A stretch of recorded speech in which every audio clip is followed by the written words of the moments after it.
Entonces, David Brainerd, este misionero, ¿verdad? Desde pequeño pues sufría con enfermedades, como les compartía, y pues él se dedicó a ese trabajo misionero en Estados Unidos, dedicó su vida al Señor y él siempre oraba a Dios para que él pudiera servirle a él, que lo dejara con vida, porque él quería servirle. Pero vemos que su tiempo fue puesto por el Señor y pues él en toda su juventud no la dedicó a servir al Señor, pero sobre todo la dedicó a la intercesión. Y podemos ver que su vida pues la dio a los nativos de América, les predicó, usaba, dice que a un intérprete ebrio, o sea, a la persona que le traducía. Dice que estaba a veces ebrio, pero le ayudaba a traducir sus enseñanzas y entonces que, o sea, hacia el inglés, hacia el lenguaje de los indios de ahí de América. Entonces vemos que él siempre estaba concentrado en su vida de oración. Era una vida de oración muy profunda que llevaba y tenía. Y él como toda su vida de oración era sostenido, o sea, su predicación por la oración. Y él influyó en otros misioneros por su vida de intercesión. Y leer el diario de Brainerd encendió a William Carey, que provocó que se dirigiera de inmediato a la India, o sea, lo impulsó. Leer su biografía lo impulsó a que fuera el misionero en la India. Y muchos y grandes en la historia, como Edward Payson y también donde él falleció con Jonathan Edwards, influyó mucho en sus vidas, de que también ellos fueron hombres de Dios, avivadores. Y vemos que Jonathan Edwards recibió en su casa a Brian durante sus últimos días y su hija de Jonathan Edwards lo cuidó y Brian se casó con ella. Y pues él no, o sea, no vivió mucho tiempo después de que se casó. Y también su esposa murió poco después de que él murió.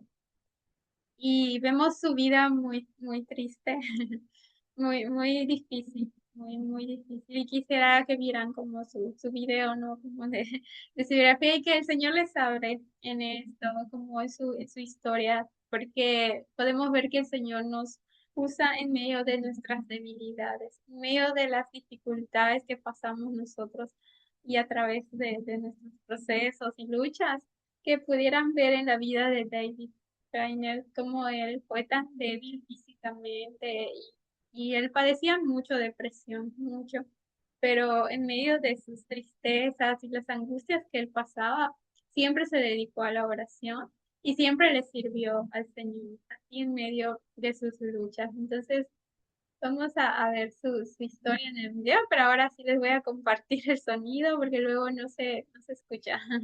Entonces ya les comparto el sonido.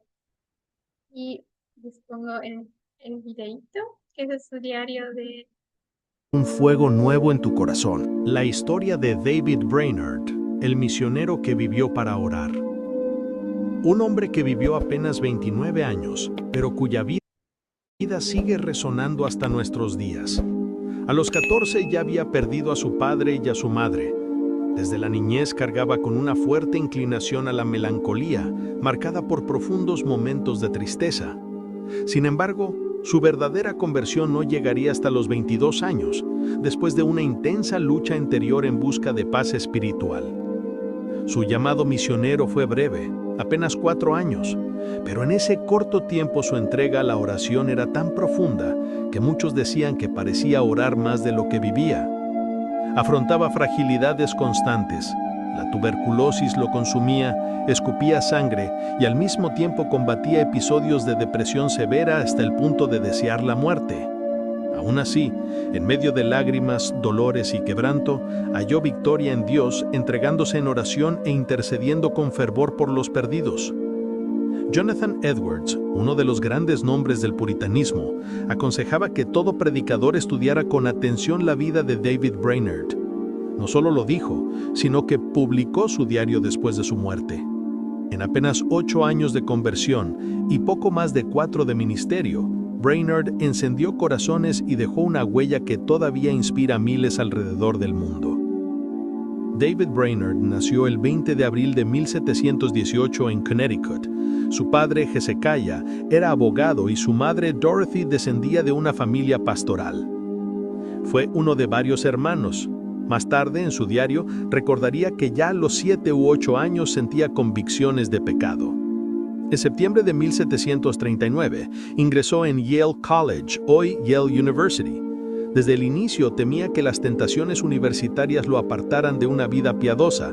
Ese temor está relatado en su diario, que por cierto, recomiendo mucho leer a quien quiera conocer más de su historia. A los 22 años, en 1740, experimentó una verdadera conversión.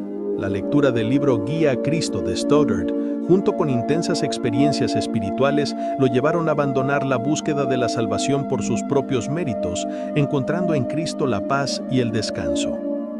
2 años más tarde, en 1742, un comentario imprudente sobre un profesor provocó su expulsión de Yale.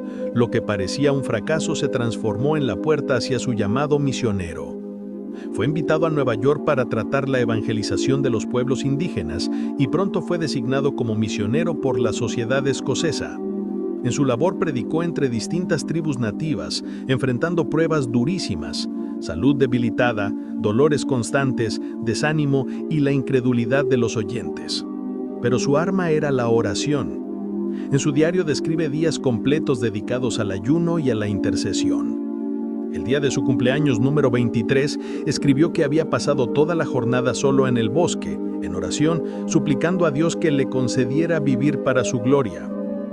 Los indígenas al principio resistían con fuerza.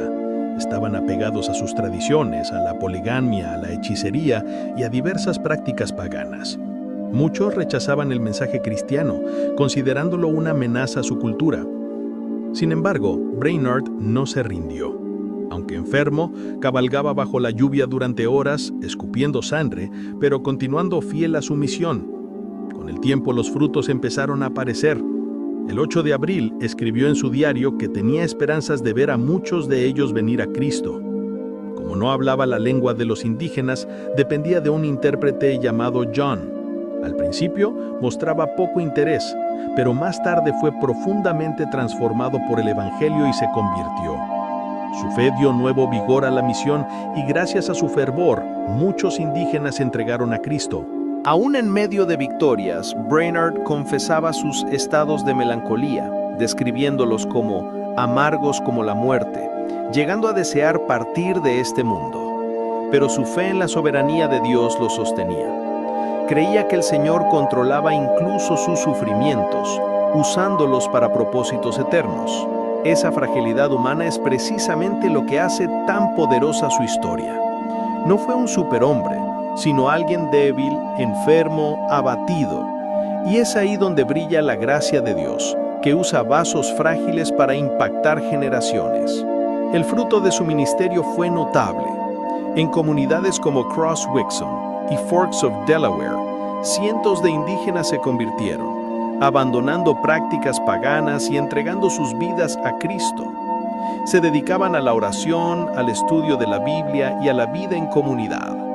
Hay relatos de nativos que, tras su conversión, se retiraban por meses al bosque solo para buscar a Dios. A finales de abril de 1747 dejó la misión para recibir tratamiento. Pasó sus últimos meses en la casa de Jonathan Edwards, en Massachusetts, cuidado con ternura por Jerusha, hija de Edwards, quien según algunos relatos llegó a amar profundamente al misionero. David Brainerd murió de tuberculosis el 9 de octubre de 1747, con apenas 29 años. Pocos meses después, Jerusha también murió, siendo sepultada a su lado en el cementerio de Northampton. Aunque su vida fue corta, su legado permanece. Su diario sigue encendiendo corazones, inspirando predicadores y mostrando que la oración puede transformar generaciones enteras. La historia de David Brainerd demuestra que Dios se complace en usar a los débiles, a los quebrantados y a quienes, a pesar del dolor, se entregan por completo a Él. Querido hermano, la vida de David Brainerd nos enseña que no importa cuán frágiles, débiles o limitados seamos, Dios puede usar nuestras lágrimas y oraciones para dejar una huella eterna. Su historia sigue encendiendo corazones y hoy también puede encender el tuyo. Si esta historia tocó tu vida, te invito a suscribirte a este. Vemos la historia tremenda de David, ¿verdad? Como él fue impactado por el Señor y cómo se dedicó a él. Vemos que Un él fue- solamente vivía para eso, para orar, para estar con el Señor y dedicó toda su vida para el Señor y para hacer su voluntad. Y vemos que el Señor resaltó en su vida, ¿verdad? Su debilidad y la forma en la que él, a pesar de las luchas, como les tenía diciendo, él fue fiel en su tarea y nos inspira tanto su vida de oración y su vida en general. Vemos otro avisador que es Daniel Nash, le decían el padre Daniel Nash, porque él también inspiró a muchos avivadores y él sostenía el avivamiento que estaba pasando con Charles Finney. Y vemos que él nació en Nueva York. eh, Él durante 6 años dice que viajó y oró como evangelista. Era como misionero o durante otros 7 años hasta que murió. Y vemos que ellos eran usados como por cortos periodos de tiempo, así como sucedió con Juan el Bautista, así como sucedió con Jesús, ¿verdad? Que era como 3 años de ministerio, 4 años de ministerio. Vemos aquí que él estaba 6 años y luego otros 7 años que sirvió al Señor y servía en la región del norte de Nueva York. Y entonces él, él se reunía, bueno, él estaba en casa orando, él siempre buscaba como lugares solitarios donde pudiera tener oraciones prolongadas también, hasta que luego él conoció a Charles Finney, que él fue un evangelista y como Daniel Nash se convirtió en su intercesor, como Charles Finney predicaba, pero Daniel Nash oraba, ¿no? Por esta predicación que Charles hablaba, porque Charles en su propósito era evangelizar, era atraer gente para salvación en Jesús, pero Daniel pues se convirtió en su intercesor, ¿no? Entonces, todo lo que ocurría en los avivamientos que Charles Finney tenía eran sostenidos por la intercesión de Daniel Nash. Entonces, vemos que Daniel Nash pues se llevaba mucho con Charles Finney y él tenía un ministerio también de viajar y hacer evangelismo.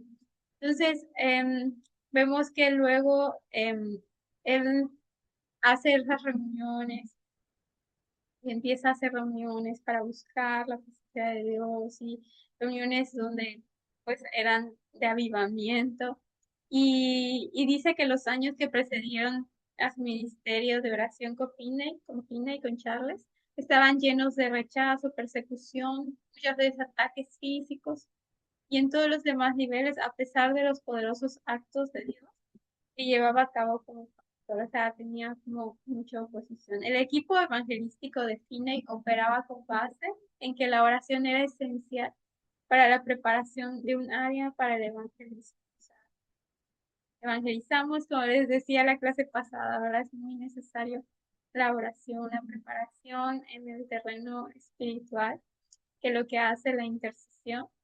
Y dice, esta idea era tan fuerte que Finney pudo enviar a Nash a algunas áreas para preparar el lugar y a la gente para la venida de Jesús. Generalmente, preparar el área le tomaba 3 o 4 semanas oración. Esto lo hacía Daniel Nash. Entonces él, o sea, Daniel se iba, se encerraba en un como sótano, rentaba un sótano, este, y lo que hacía era que por 25 centavos en ese entonces, entonces rentaba el sótano y lo que hacía, pues, se metía a orar. O sea, por ejemplo, voy a ir a predicar, no sé, en un área en, en Estados Unidos, ¿no? En una ciudad de Estados Unidos. Lo que hacía Daniel Nash, se encerraba, iba 3 días antes y se ponía a orar, porque Charles Finney iba a ir a predicar a ese lugar.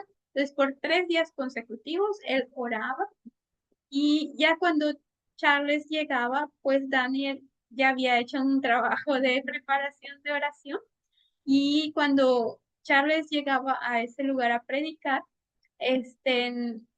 Daniel salía pues de ese sótano o de ese lugar donde estaba encerrado orando y que dice que cuando él salía, la atmósfera espiritual cambiaba muy fuerte en la presencia de Dios y que le decía a Charles, ya Dios ya está aquí y que podía sentir muy, muy fuerte, ¿no? La presencia de Dios porque él estaba intercediendo, él estaba en oración y le confirmaba, no, ahora Dios está aquí en la reunión y entonces él ya había hecho ese trabajo previo y totalmente era una noche de avivamiento, ¿no? Una noche donde el Espíritu Santo se movía de una forma sobrenatural porque ya Daniel había preparado todo ese ambiente para que se predicara el Evangelio.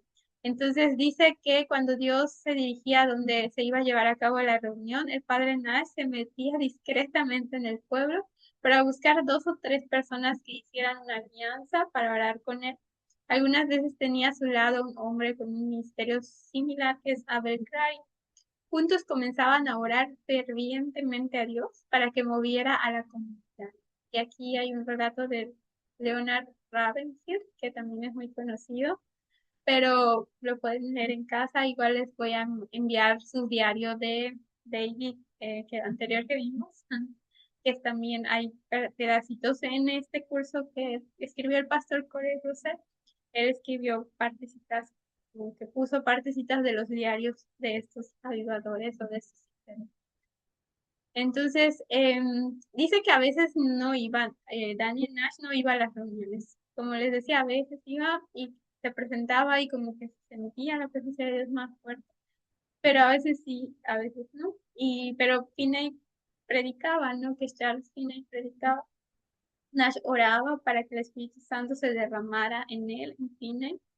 Y dice él, yo dije, prediqué por completo y el hermano Nash se entregó casi continuamente a la oración. A veces mientras el evangelista predicaba a las multitudes en alguna casa cercana, Nash se colocaba boca abajo con agonía de oración y Dios le respondía con las maravillas de su gracia. Entonces, vemos el avivamiento más conocido de este periodo de la historia estadounidense, es el que ocurrió en Rochester, Nueva York. Se estima que más de 100,000 fueron totalmente convertidos en estas reuniones. O sea, imagínense cuántas personas, 100,000 personas por la oración de Daniel Nash. Y todo este mover del espíritu, ¿verdad? Que se generaba por el interés. Estos dos hombres eran tan parecidos, o sea, Charles Finney y Daniel Nash, en su oración, que a veces lo que uno describe explica lo que dice el otro. Entonces, vamos a ver su historia, pequeña historia en este video que corto. Daniel Nash nació en 1775, en una época en que América todavía estaba en formación y las iglesias locales luchaban para mantener viva la fe en medio de un mundo en constante cambio. Creció en Nueva York y durante muchos años fue pastor en St. Lawrence County. Sin embargo, su trayectoria no se volvió memorable por los púlpitos ni por los sermones, sino por la vida de oración que lo marcó profundamente. Nash no buscaba reconocimiento humano, ni se preocupaba por el brillo de una carrera ministerial. Su llamado no era la multitud, sino el lugar secreto. No era la palabra elocuente, sino los gemidos ante Dios. Su verdadera biografía está escrita en las lágrimas derramadas en cuartos cerrados, donde nadie lo veía, pero donde todo el cielo se movía. Cuando Finney comenzó su ministerio evangelístico a inicios del siglo XIX, encontró en Daniel Nash un aliado invisible, pero indispensable. Finney se convertiría en el predicador más impactante de su generación, y cientos de ciudades serían transformadas por medio de sus campañas. Sin embargo, detrás de cada sermón, había un hombre arrodillado librando batallas espirituales que pocos comprendían. Nash no necesitaba los reflectores, porque sabía que su papel era preparar el terreno, abrir las puertas del cielo y derribar fortalezas espirituales. Así nació una alianza única. Finney predicaba y Nash intercedía, como dos filos de una misma espada. El estilo de intercesión de Nash era peculiar. Llegaba a las ciudades días antes que Finney. Mientras todos se ocupaban en organizar las reuniones, él buscaba una casa sencilla, un sótano o incluso un cuarto oculto donde permanecía durante días sin mostrarse en público. Ahí ayunaba y clamaba hasta sentir que la atmósfera espiritual había cambiado. Testigos contaban que los gemidos y clamores de Nash eran tan intensos que parecían los gritos de alguien con dolores de parto. Oraba hasta que el propio ambiente de la ciudad se transformaba. No eran pocos los testimonios de personas que, incluso antes de la primera predicación de Finney, ya se sentían inquietas, bajo una profunda convicción en sus corazones. Lo que sucedía en los púlpitos era solo el reflejo de una guerra ganada en lo secreto. Su valentía frente al mundo espiritual impresionaba. No temía a las tinieblas, ni a las resistencias que enfrentaban el avivamiento. En muchas localidades el mensaje de Finney era recibido con hostilidad, pero Nash se presentaba ante Dios con tal fe que hasta los corazones más endurecidos comenzaban a quebrantarse. Se cuenta que una vez, hospedado en una pensión, oyó a unos jóvenes burlarse de los predicadores. En lugar de confrontarlos con palabras, se encerró en oración. Horas después, aquellos mismos muchachos fueron dominados por una convicción tan profunda que quebrantados pidieron perdón y se entregaron a Cristo. Así era como luchaba Nash, no con discursos, sino con súplicas que desarmaban hasta el más arrogante de los pecadores. También se hablaba de cómo su presencia cambiaba el ambiente. En Utica, Nueva York, pasó días en una intercesión tan intensa que cuando Finney finalmente comenzó a predicar, cientos de personas se convirtieron en cuestión de días. En otra ciudad, especialmente resistente al Evangelio, los propios líderes locales admitieron que no podían explicar la transformación repentina del pueblo. Lo que no sabían era que, escondido en algún cuarto, Nash estaba librando una batalla invisible y ganándola. No era reconocido como predicador, sino como un hombre lleno de dones espirituales. Uno de ellos era el discernimiento. Nash sabía cuando algo estaba por ocurrir o cuando una reunión estaba rodeada de resistencia espiritual. Finney afirmaba que al orar con él sentía como si el cielo descendiera de manera tangible.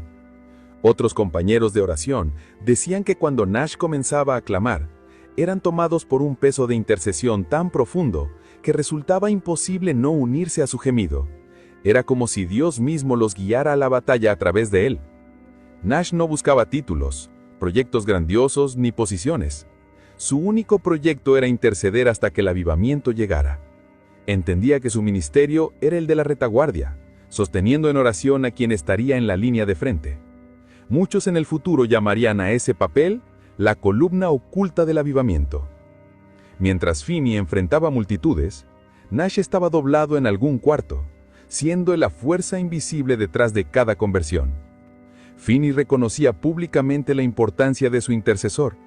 Llegó a decir que sin Nash difícilmente habría visto tantos frutos. Oraba como si ya tuviera un pie en el cielo, comentó una vez. Ese reconocimiento demuestra que la obra de Nash no solo era complementaria, sino esencial. Su oración era el fuego que encendía la palabra predicada por Finney. Sin embargo, Nash no vivió para los aplausos humanos. Murió en 1831, a los 56 años, en la más absoluta sencillez. Fue enterrado en un cementerio humilde, sin flores ni monumentos. Solo una tumba modesta guarda sus restos, pero su vida sigue siendo recordada como testimonio de Entonces vemos la vida de Daniel Nash, ¿verdad? Como Dios lo usaba en la intercesión y de tal forma que esas reuniones, ¿verdad? Eran sostenidas de esa manera. Y Charles Finney lo reconocía también en sus reuniones, que era porque él estaba intercediendo y que ocurrían muchos milagros, muchas cosas que Dios ahí hacía, mucha salvación que había en la gente. Y aquí hay como parte de lo que decía Finney, que escribió sobre su vida y que lo pueden también leer en el material que les comparto. Y pues recomendarles, ¿no?, que lean Los Generales de Dios, así como lo leí yo cuando tenía 18. Hay como 3 tomos antiguos y hay como 5 tomos modernos. O sea, es un montón. Pero ese libro está así de grueso, ¿no? Porque son biografías de los avivadores. Algunos pues no terminaron muy bien. Entonces el escritor allí, que es Robert Cerdo, hacen énfasis como de cuidar nuestra vida espiritual y nuestro carácter y en todo sentido, como cuidarse, porque cuando uno está como en esos lugares, tienes que depender mucho del Señor en oración, como aquí veíamos. Entonces, él dice que cada uno deja una enseñanza, cada general de Dios, cada avivador, cada persona que se levantó para traer avivamiento a la tierra, deja una enseñanza muy grande. Entonces, pues les recomiendo que lean Los Generales de Dios. Y que puedan también escuchar al Señor ahí en la vida de estos. También entregaron todo al Señor y en su vida de intercesión. Entonces, aquí terminamos y concluimos la clase. Como pudimos ver, ¿verdad? Todas las historias del mover del Espíritu Santo en la tierra y la importancia de la intercesión, tanto en los avivamientos pasados como en los avivamientos recientes, como les compartía, ¿verdad? En los avivamientos de Asia, aquí en Florida, en el sur de Florida, que ese fue como el último que se ha escuchado, y que eran horas de intercesión, de adoración, que hasta los muchachos, como veíamos, no podían contar de adorar, interceder y estar con el Señor, muchos milagros. Y lo hemos podido ver también en nuestra ciudad, ¿verdad? Cuando estuvimos aquí también, Daniel, ¿verdad? Que vino 3 días. Pero imagínense eso, pero ocurriendo todo el día, todos los 3 días sí, continuos. Y en ese sentido podemos ver cómo el Señor trae un avivamiento a toda una ciudad, a toda una región, que afecta a otros lugares cercanos. Y eso es un intercesor aquí que se para en la brecha por interceder por un lugar, por un territorio. Y como decía en uno de los videos, ¿no? Uno nunca sabe hasta dónde puede llegar tu semilla sembrando de intercesión, porque es importantísimo interceder por nuestra región, por nuestro territorio, para que el reino de Dios se establezca. Entonces, si tienen alguna pregunta para hacer la oración,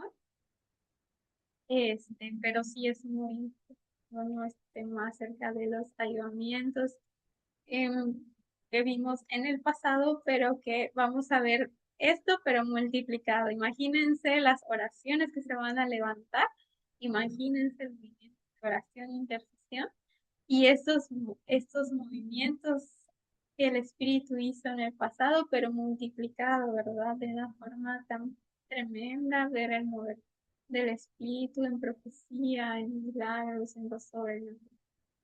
Entonces, ahí está esto que el Señor ha sembrado en nuestros corazones esta noche. Y no sé si alguien tiene alguna pregunta, un comentario, y si no, vamos a orar para concluir, que fue nuestra última clase. Y la siguiente es un taller que yo les quiero dar otra de mis experiencias con el Señor y de lo que el Señor me ha dado en la intercesión, como experiencias que he tenido con el Señor en mi vida de intercesión. que pueden ser de ayuda de alguna manera y herramientas también que puedo compartir.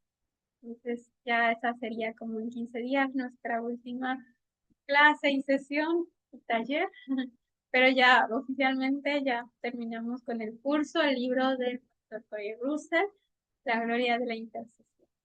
Y vamos a orar, a entregar este tiempo al Señor. Vamos a decirle al Señor que muchas gracias, porque Dios, gracias te damos porque tú nos has dado estos tiempos, Señor, donde hemos podido recibir de ti, de tu palabra, que nos inspiras a ese lugar, Señor, donde, Señor, como sabemos, estás tú, amado Jesús, intercediendo, rogando, clamando y también, Señor, los santos que están allí, dice de tu palabra que no dejan de adorar, no dejan de clamar y, Señor, danos ese espíritu de oración, como pedían, Señor, los avivadores, como pedían estos grandes hombres tuyos, Señor, que podemos ver sus vidas e inspirarnos, Señor, y ver que tú levantas, Señor, ese espíritu de intercesión, ese espíritu de oración, Señor, en nuestras vidas. Señor, apasionanos más por ti, por tu reino, por tus planes, Señor, que tienes sobre la tierra. Ayúdanos a vivir cada día, Señor, mirando lo eterno, mirando lo que permanece para siempre, Señor. Queremos ser, Señor, fieles a ti, fieles a lo que nos has encomendado, a lo que nos has dado, Señor, para hacer en nuestra asignación. Señor, levántanos como intercesoras, valientes, Señor, guerreras, que no temen, Señor, sino que ejercen su dominio, que ejercen autoridad, Señor, que ejercen lo que tú has ganado, Jesús, para nosotras. Gracias, Padre, por el regalo que nos has dado de poder tener esta autoridad. Este regalo, Señor, que nos has dado de tus dones, de tu espíritu en nosotros, Señor, que podamos ser fieles usando, Señor, todos estos dones y esta gracia que nos has dado, Señor, para ministrarla, para administrarla correctamente, Señor. Danos sabiduría, Señor, como vemos aquí en la clase, no sabiduría humana, danos sabiduría, Señor, de tu espíritu. Ayúdanos Señor, a mostrar a otros que tú eres real por medio de tu espíritu, por medio de señales, por medio de tu poder, Señor, en nuestras vidas. Equípanos más, Señor, para poder hacer esta gran labor que nos has mandado. Señor, despiértanos a la intercesión, despiértanos a la oración, Señor, que vuelva a ese mover, Señor, en nuestro corazón, Espíritu Santo, de intimidad, de intercesión y de oración, Señor, esta carga que tú nos das, Señor, por hacer los anhelos de tu corazón. Te lo pedimos, Señor, y te doy gracias por mis hermanas, Señor, levántalas como guerreras de intercesión, de oración, siempre puestas y dispuestas, Señor, para tus planes, para tus propósitos. Yo las bendigo, Señor, y te agradecemos por este tiempo hermoso que nos has dado. En el nombre de Jesús. Amén. Muchísimas gracias por haberse conectado, amadas hermanas, y les amo mucho en el Señor. Primero Dios, nos vemos en 15 días. Y por ahí voy a estar haciendo una pequeña encuestita para el siguiente curso cuando el Señor disponga, que creo que va a ser sobre la paternidad de Dios, es el que más se pidió en la encuestita. Entonces voy a hacer como los días que se pudieran hacer. Y pues si hay algún otro curso de oración e intercesión, también yo les comparto también. Les envío un abrazo gigante, muchísimas gracias por haberse conectado, que pase buenas noches, que estén rico y nos vemos primero Dios en 15 días para el taller que estaré dando sobre intercesión. Bendiciones, muchas gracias, que descansen, les amo.